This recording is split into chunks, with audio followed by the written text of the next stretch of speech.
Welcome to episode 3 of the AI Value Track. I'm Simon Heddo, and I am joined by a returning guest, Ed Hogg, who's the CEO of SolvedBy.AI. Hi, Ed.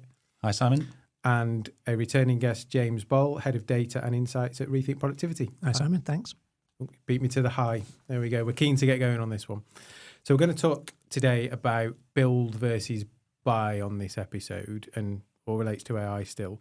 James, you just want to, I suppose, back to my mission on these 3 series of keep it simple for people and demystify. Build versus buy very simply is? Well, do you want to build this product from scratch yourself, or are you going to buy it off the shelf? And obviously there's a bit of a spectrum there because you can buy something and configure it in the middle.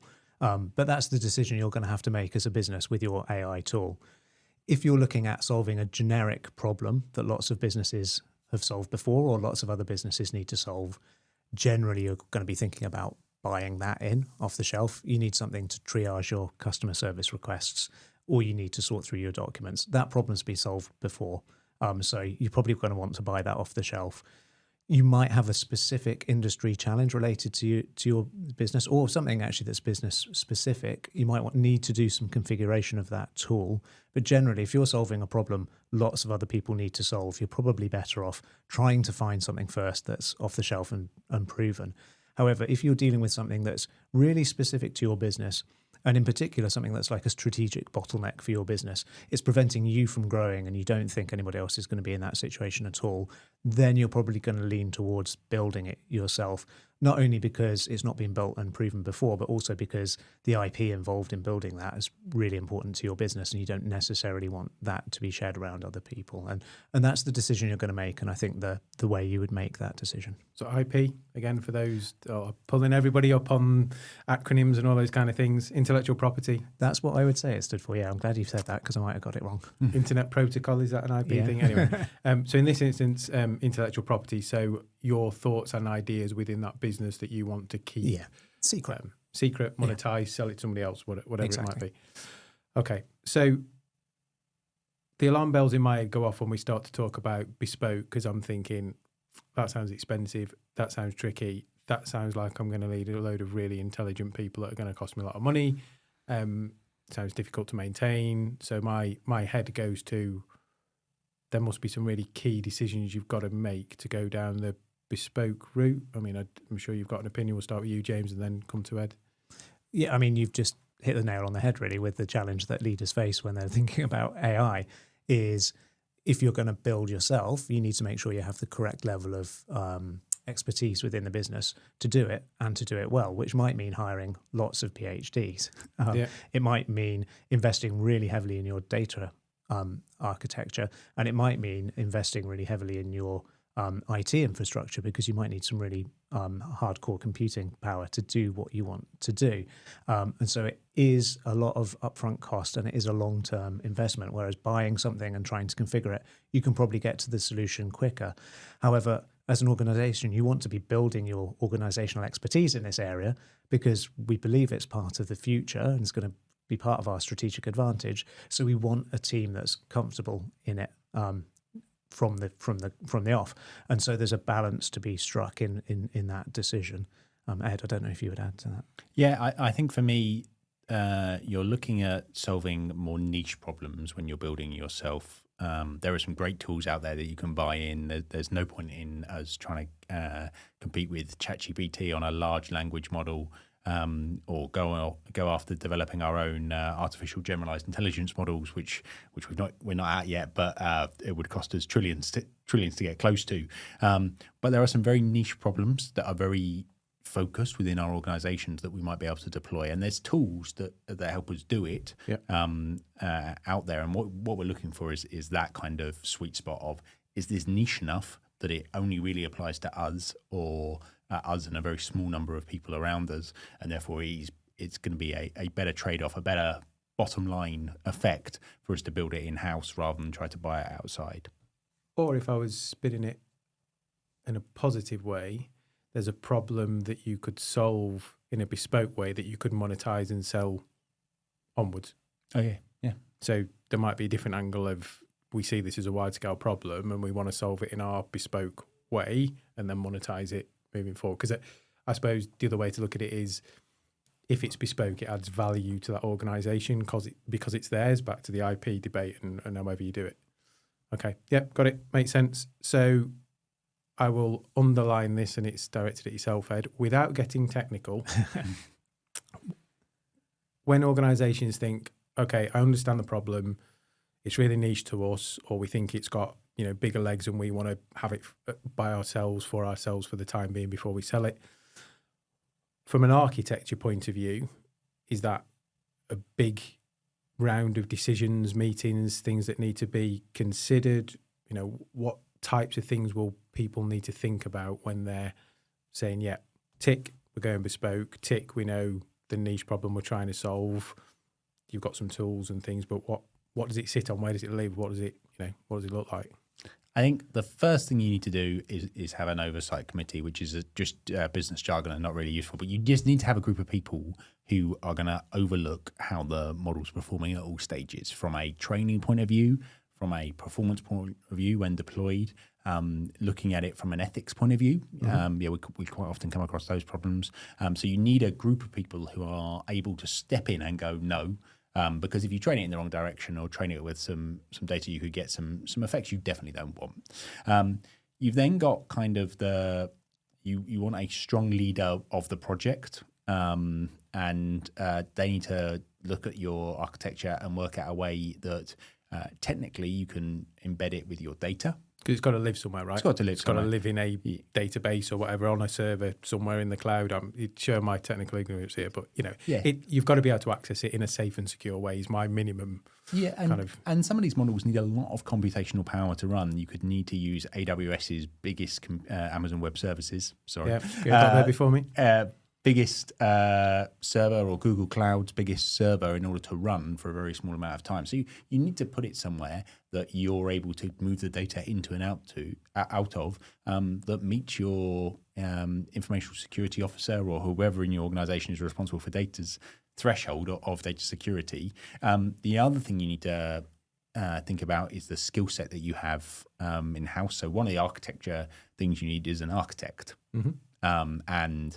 Coming back to what James said about PhDs, you need somebody who is clever enough and able to manipulate these tools in the right way. Thanks to they are getting more expensive, but they are out there.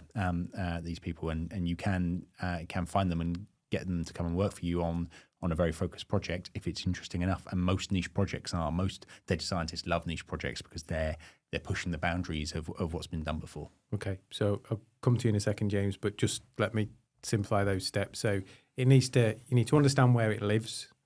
I think there's probably a point to make of, you talked about Amazon Web Services, Google Cloud.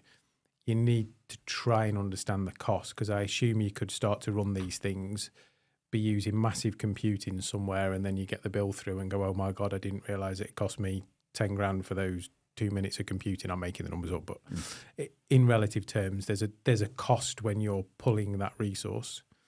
So we know where it lives. We've then got our governance in place, a typical project working group with the right people, the right skill sets, looking over all the bits. And then we've got our really clever people that are going to start to play with the data to help solve the bespoke problem that we're building this for.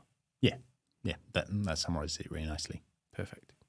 Does that fit with your understanding, James? Have you got any other points to add? Yeah, I mean, the only thing I would add is that most organisations, I don't think, have got much of that in place when they start. And so it's the same with hiring the talent. You just start looking at it now, because you will need it at some point. And a couple of tips, like most of your legacy data will need some kind of curation and cleansing before you can use it. And the cure for bad data is not more bad data. And that could be years worth of data. Right? Oh, absolutely. That could be, if we think workforce management, I got there myself, I corrected myself. If we think workforce management, WFM, for those in the know, you kind of need 2 years of data as a minimum, and people struggle with that. Even if it's as binary as till transaction data, it's like, well, it's got holes in it, gaps. So some of these bigger projects might need 3, 4, 5, 6, I say 10. We've had a pandemic in there and stuff, but big chunks of data at a potentially very granular level. Yeah, and it can be inconsistent. You could have several different ways of categorizing the same thing. It might be labeled incorrectly. It might be duplicated. You really need to be on top of that, and you need to have kind of change control mechanisms as well to ensure that you're managing it effectively. The other thing I think you would think about is where's the data coming from, because customer interactions with your business naturally generate data, but also you might be able to get data from vendors, from suppliers. You might be able to get data sourced from third parties. How do you integrate all that information together? How do you connect it? And how do you keep the bits that need to be private? You need to consider all those things as well. So, I mean, it feels big, but the best step is to just start doing it. Yeah, so there's almost subsets of, let's call AI the program, and then there's lots of projects within the program. So there's a data project, there's a where it's going to live project, there's a what's the cost mechanism look like, what's the hiring the talent, etc. So it's big stuff, but you can break it down into manageable chunks to get through. Okay, so we do all that. Let's cast our minds forward. We've got something we can use and work. And as ever, people want to do a pilot and does it work? Doesn't it work? How quickly can we go? People tend to get stuck, I think, not in AI, but generally in pilots. Sometimes it's because there's no motivation. Sometimes there's maybe not stuff clear. So Ed, in your experience, how do you unblock that stoppage? How do you, or even better, stop it happening full stop and set people up for success in those pilot situations? Well, the first thing you have to do is measure where you are right now before you even jump into a pilot. You have to understand what you're trying to improve. You have to get your baseline. Once you've got a baseline, the next thing is having a clear measurement of what success looks like and where you are tracking towards that. Constant feedback on that, making sure you're reviewing that. Project speak is probably 30, 60, 90, but just when it's deployed, when you go, having those clear gateways of, right, we're now going to look back and measure our KPIs. The other thing is to make sure that it is measurable. When you're building bespoke stuff, when you're working with people, you need to have an overview of, right, actually, can I measure what impact it's doing? Can I measure what it's doing? Explainable AI is quite a problem, and it's getting easier and easier to do that. You need to take advantage of those tools. Explainable in terms of what does that AIs mean? are traditionally a black box. They are a group of neurons within a black box, which is effectively a decision point within each AI, which is making a decision, and you've got these thousands of different decisions going on in there, and it's very hard to see how someone's brain is working. And it's the same problem with AI. But there are tools out there which can tell you this is why the AI made that decision, or this is why the AI did that. So this is kind of justifying how we got to the answer almost, or people wanting to daisy chain back to say, we put this in, we got to this answer, but actually I want to understand how it got to the answer. So it mathematically, 1 + 1 = 2, we can see the daisy chain, we put 1 and a plus and a 1 in and we got 2 out.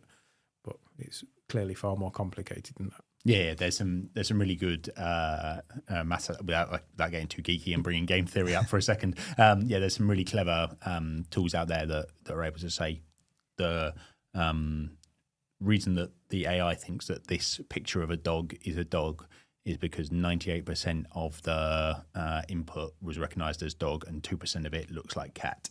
Yeah. And it's able to show you the breakdown of how the reasoning, the modeling, the model's thought on it, and therefore it outputted the right one. And then I think a lot of the people who this podcast is targeted at are thinking about kind of a top level number. They're thinking about EBITDA, they're thinking about profit, they're thinking about reporting up to an executive committee. And I think it's worth reviewing at some points throughout the project, how is your project going to impact EBITDA? Deloitte say 68% of projects that are done as niche and bespoke have a EBITDA increase associated with them. It's really worth making sure that you're tracking that and you are part of the 68 rather than part of the 32. Back to computing costs, that could absolutely kill your business case if the run cost you hadn't factored in, or it's more because the data set's bigger, or the cost of computing goes up. There's all those things that can, I suppose, take you off kilter. The inference costs, the cost to use the AI on a daily basis they tend to have the biggest impact as to whether you're going to have your EBITDA win. And yeah, so it's really worth monitoring that. Yeah, and it's worth thinking about it before you've even started the pilot, because the biggest pilot killer, I think, is probably finance saying, you need how much now?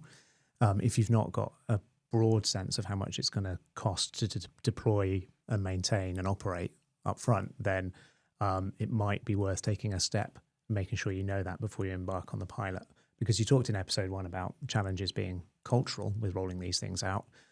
Often within a culture, the people that has the biggest say-so, yes or no, is the finance director. And yeah, if you're suddenly going and asking for a couple of £1 million because you want to return 3 or 4 million, then you're going to have a complicated conversation if you've not expressed that up front and got buy-in already. I suppose it leads us nicely into that transition from proof of concept to production or rollout, depending on how you phrase it in your organisation.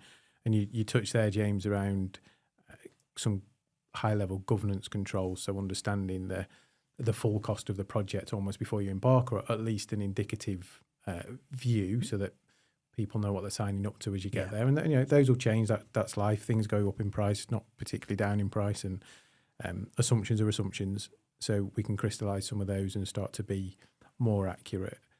But are there any other things that you've seen, or you'd ask people to think about to mitigate some of those really difficult conversations at the point of, this looks good, we think it works, we think it's got legs. Oh, right, we need a 6-month break now before we can roll it out. Yeah, well, I mean, I think Ed answered this question really well in his last answer. I would kind of build on what he said around the ethics. I think you need to establish for your organization what your ethical position is around AI. And that is, how much oversight do we need of the decision making that Ed talked about? It's how are we going to check for failures and how are we going to react to them?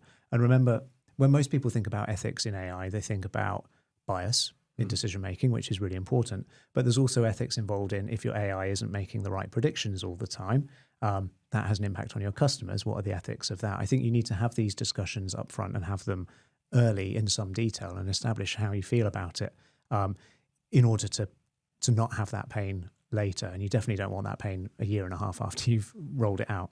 And then the obvious point, I think, around communicating continuously. You talked about in episode 1, people wanting to be involved in these decisions and know what's going on. You need to be doing that.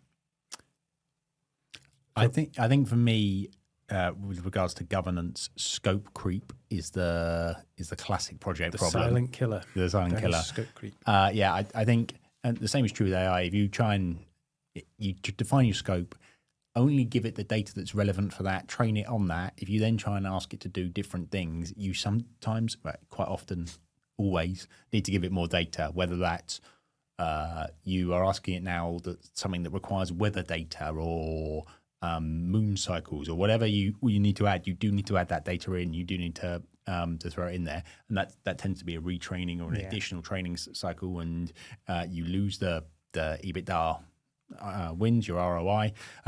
The other thing I'd focus on as well on governance is reliability. We have these SLAs externally with suppliers, but SLA?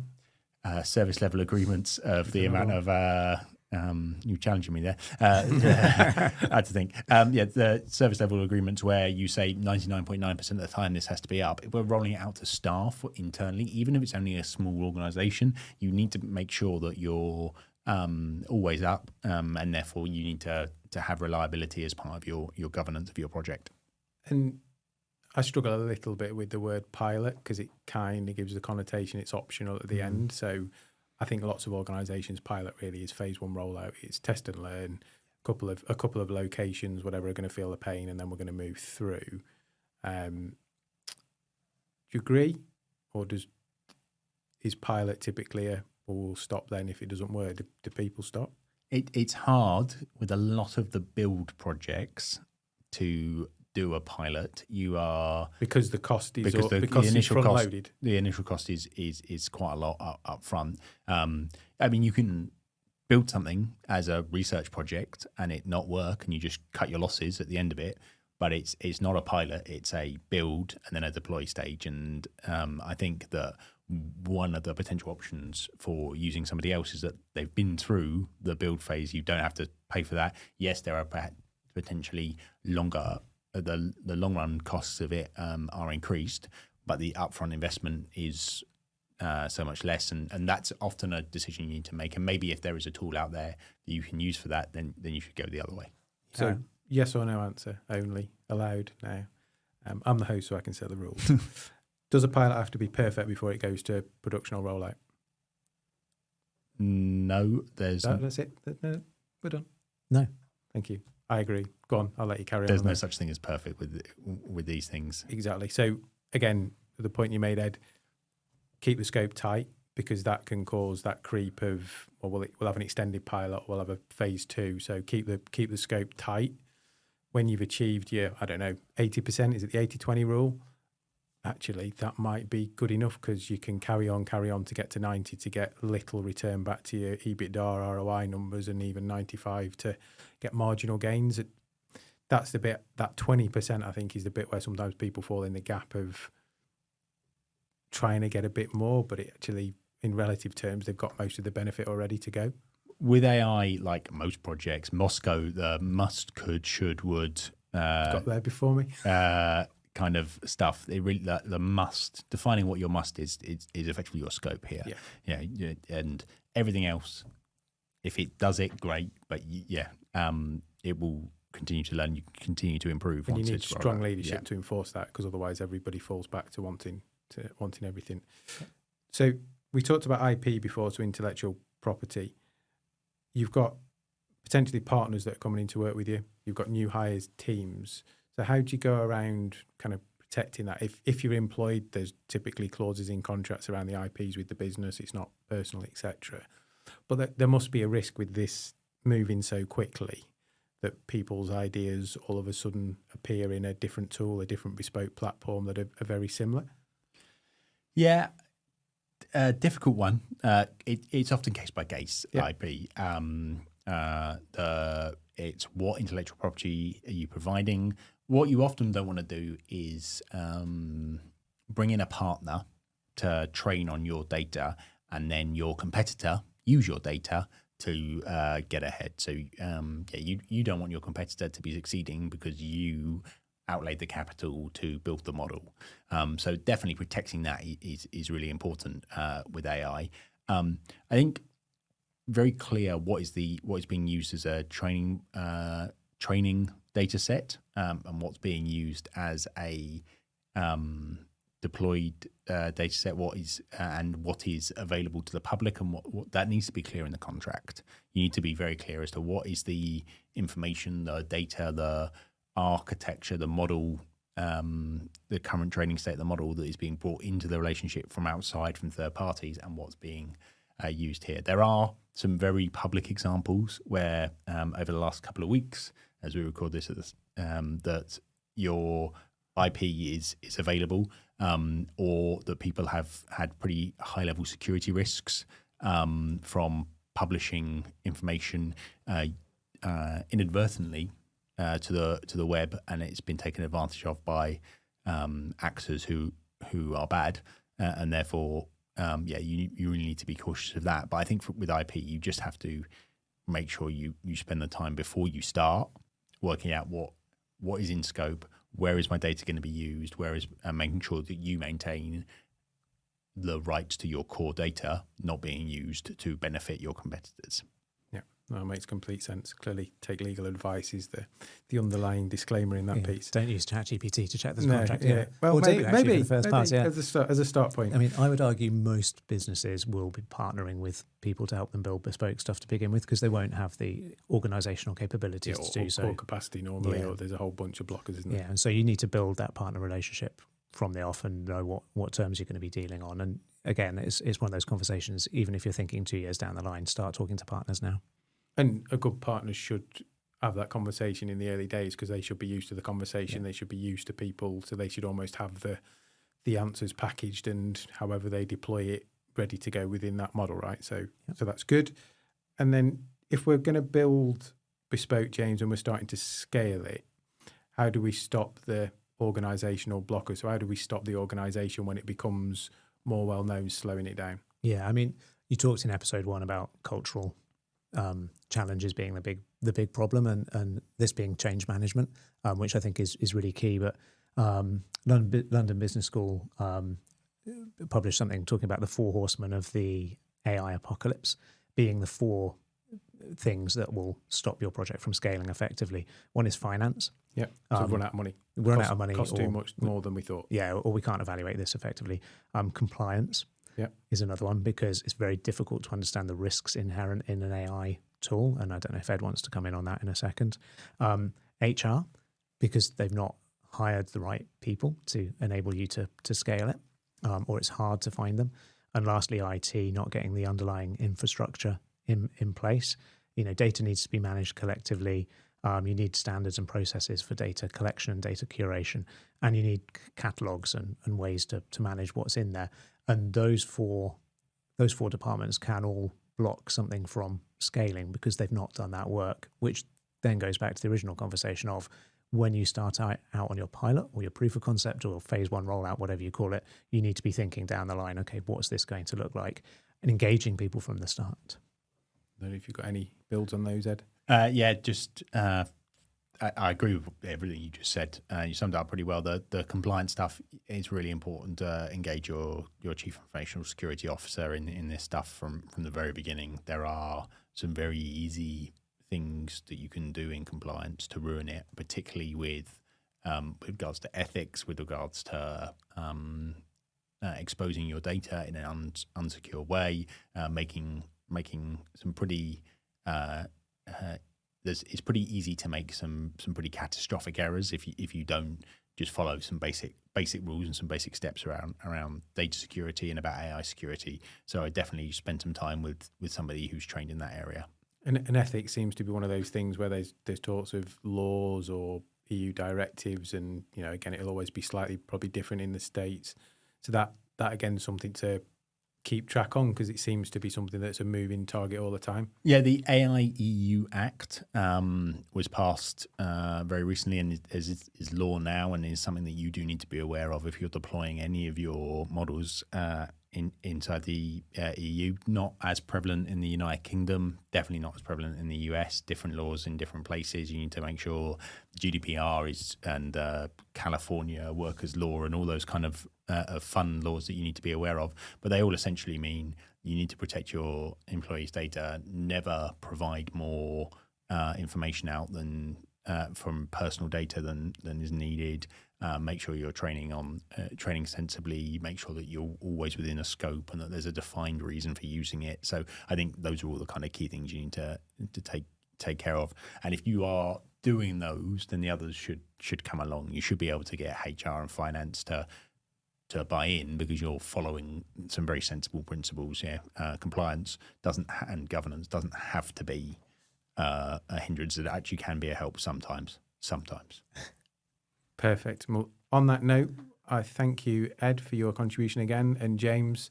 Again, key takeaways for me are back to the first part of this conversation in podcast 3 around being really clear of why you'd buy or why you'd build, and then that kind of sets you off on a path with all the other things we talked about. So hopefully some really good insights there for the people watching and listening. If they want to find out more, Ed, James, so James Bolle, Ed Hogg on LinkedIn. Edward Hogg. So Simon Heddo, we're all on LinkedIn. I'm probably the least favourable of you to reach out on any technical or AI advice. Ed and James far better than me, but we're all there. Feel free to contact us and connect. And thanks for watching and listening.